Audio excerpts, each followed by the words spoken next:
volver a hablar del correo argentino, porque en el día de ayer la Comisión de Comunicaciones recibió al Ministro de Comunicación, Oscar Aguad. Quedaron algunas frases en el tintero, hay quienes dicen, bueno, respondió todo lo que se le preguntó, hay otros que dicen que fue absolutamente insuficiente. Y vamos a hablar con el presidente de esta comisión, el diputado nacional por UNA, Juan Brugué. Muchísimas gracias por estar acá. Hola, ¿qué tal? Buenas noches.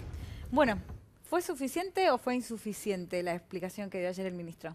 Bueno, vamos a recatar cosas positivas y cosas negativas como para tener un poco de análisis completo de la situación. Lo positivo es que concurrió, o sea que ese era el tema, porque acá se discutía si iba a ir, si no iba a ir. Porque no estaba obligado. No estaba obligado, muchos dudaban de que pudiera ir. Bueno, lo logramos, porque eso fue un trabajo de equipo que hicimos para que pudiera estar.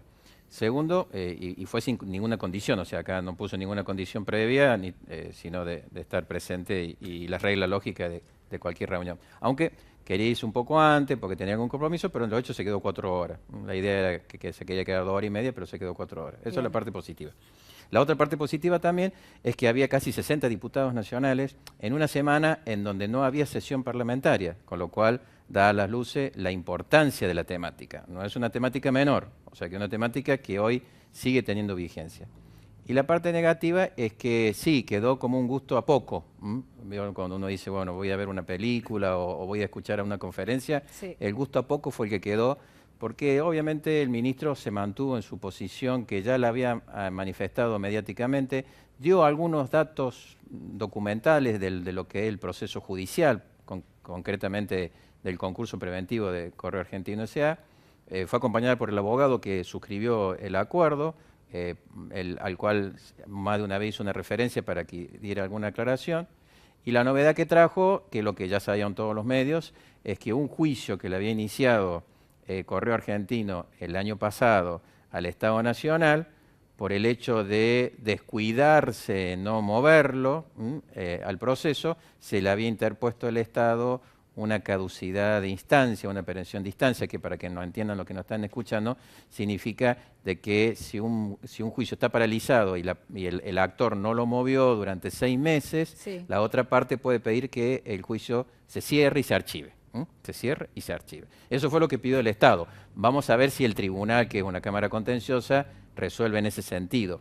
Aparentemente, por lo que se comentó ahí, habría posibilidades. Sin tener el expediente no podemos hablar seriamente, pero habría posibilidades. Yo en el área esa soy especialista, te diría que puede que sí, puede que no. Todo depende de las circunstancias al no ver el expediente. Diputado. Y eso dijo, y ahí es importante esto, y ahí dijo el ministro que si eso se da, se estaría ahorrando 7.000 millones de pesos, que sería a lo que ascendería la suma que estaría reclamando si se aplican los intereses, sí. Y se aplican todas las actualizaciones. ¿Qué significa el juicio ese que había iniciado Correo Argentino?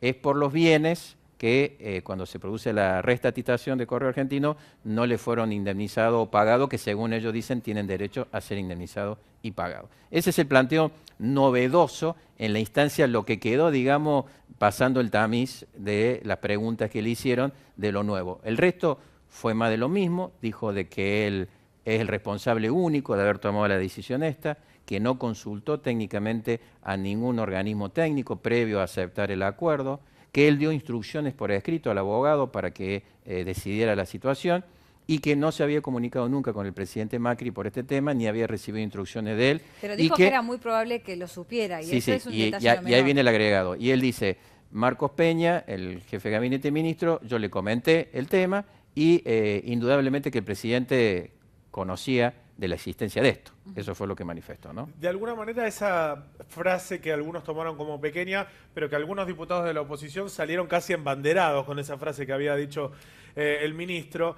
¿Le parece que lo vincula al presidente de la Nación con este caso? Sí, ni dudarlo. Siempre está vinculado, primero porque entendemos que hay un conflicto de intereses. No nos olvidemos que el presidente, cuando asumió para evitar supuestos conflictos, hizo conformar lo que se llama un fideicomiso ciego, o sea que dio la administración a un tercero de todos sus bienes o todos sus manejos de fondos y acciones, entre las cuales estaban las acciones de Sogma, que es justamente la empresa más importante que tiene el Grupo Macri en esta área, y se las cedió a sus hijos, pero se conservó para sí el usufructo. ¿Qué significa esto?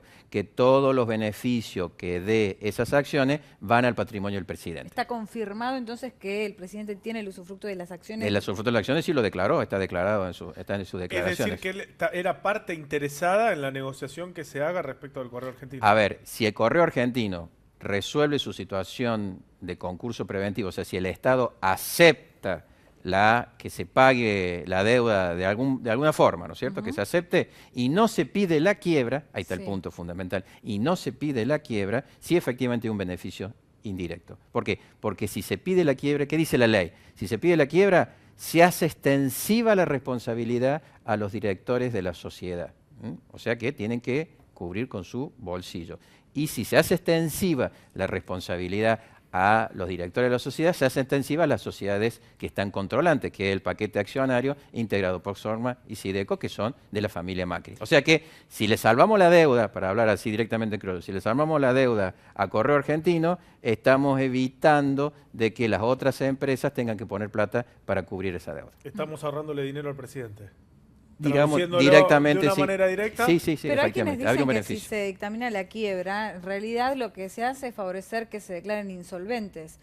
A ver, si se ha expropiado los bienes de esa empresa, evidentemente no tienen nada más a su nombre en esa empresa particular. La insolvencia es sobre la empresa y Sí. justamente como el Estado, como la ley, perdón, no quiere de que se utilice estos mecanismos para liberar de responsabilidad a cualquier empresa, dice, se analiza la responsabilidad, se extiende ahí la responsabilidad a los directores y a las otras sociedades. Por supuesto hay que hacer unos pasos legales, no es que automáticamente, ¿no es cierto? Pero ¿existe esa posibilidad? Sí existe esa posibilidad. ¿Existe la posibilidad que si entra en quiebra Correo Argentino termine pagando en estas empresas? Sí existe la posibilidad. La oposición intentó y no logró interpelar al presidente de la Nación por este tema. ¿Le parece que hubiese sido bueno que vaya a dar explicaciones? Bueno, ahí viene la otra parte, que era la que ustedes comentaban recién, ¿no? En donde el ministro señaló de que sí, que el presidente tiene que conocer esto. O sea, fue una frase que usó, tiene que conocer, como diciendo, es imposible que no lo conozca porque es parte de los negocios de la familia. Entonces, evidentemente, ante la presencia de este conflicto de intereses, es que nosotros entendemos de que hay que hacer una averiguación sobre el rol funcional y ético del presidente en este tema. A ver, si se interesó, si tuvo participación, si dio instrucciones, y todo eso lo tiene que analizar la Oficina Anticorrupción. Por eso se tendría que haber, el ministro sabiendo esto, tendría que haber consultado previamente a la Oficina Anticorrupción para dar los pasos que corresponden. Por ejemplo, en esto lo que hubiera correspondido, un mecanismo, es comunicarse a la Comisión Bicameral de Seguimiento de Privatizaciones, que es una comisión integrada por senadores y diputados, que puede controlar realmente que el mecanismo se siguió o solicitar por vía del Congreso la participación de la Auditoría General de la Nación. Todos estos mecanismos vienen después del acuerdo ahora, se activaron después del acuerdo. Tarde, exactamente, porque si los jueces hubieran dicho, bueno, vamos a aprobar el acuerdo, ya los hechos están consumados. Ahora, ¿qué han hecho los jueces? Bueno, vamos a hacer una audiencia el 16 de marzo, que lo anunció el ministro, sí, en ese encuentro, pero si él mismo está adelantando que la empresa es insolvente, ¿cómo va a mejorar la propuesta? Esa es la pregunta mía. Si ya eran insolventes, ¿de dónde sale la plata para mejorar esa propuesta? De las empresas controlantes. Hace unas horas, 2 horas creo, ¿no? Cuando comenzábamos, teníamos esta información urgente, el Frente para la Victoria, algunos diputados del Frente para la Victoria elevaron un pedido de juicio político al presidente por esta causa. ¿Usted está de acuerdo? Yo diría que hay que buscar más elementos. Hoy sería apresurado decir de que el presidente incurrió en algún delito o en el mal desempeño, que son las funciones, son las causales por las cuales se puede iniciar un juicio político. Por eso iniciamos esta etapa de investigación desde la comisión. Esto puede llegar a ser el resultado después de la investigación.